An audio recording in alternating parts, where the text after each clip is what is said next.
धनंजय मुंडेंची मंत्रिमंडळामध्ये वर्णी लागलीच पाहिजे। रमी खेळणारा कृषी मंत्री ठेवण्यापेक्षा धनंजय मुंडे अभ्यासू आणि शेतकऱ्यांचे प्रश्न सोडवणारा आक्रमक नेता कृषी मंत्री म्हणून शोभतील, असं नवनाथ वाघमारे यांनी म्हटलेलं आहे।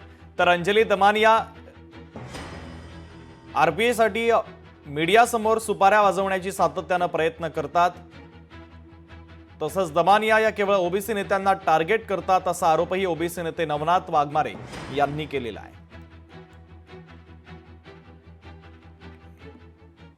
शेतकऱ्याला भिकाऱ्याची उपमा देणं, शेतकऱ्याचा प्रश्न सभागृहात न मांडता रमी खेळणारा कृषी मंत्री ठेवण्यापेक्षा धनंजय मुंडे अभ्यासू आहेत, आक्रमक आहेत आणि शेतकऱ्यांचे प्रश्न सोडवणारा आक्रमक नेता कृषी मंत्री म्हणून शोभल बी। पण धनंजय मुंडे यांना संधी दिली तर नक्कीच पूर्ण महाराष्ट्रातील शेतकऱ्याला आनंदच होईल। उच्च न्यायालयाने निकाल दिलाय की धनंजय मुंडे त्यामध्ये दोषी नाहीत, परंतु अंजली दमानियाला स्वतः टीआरपी आणि मीडिया समोर राहून कुठतरी सुपाऱ्या वाजवण्यासाठी त्यांचा सातत्याने प्रयत्न असतो। लोकशाही मराठी ऐका, पहा, जागरूक रहा।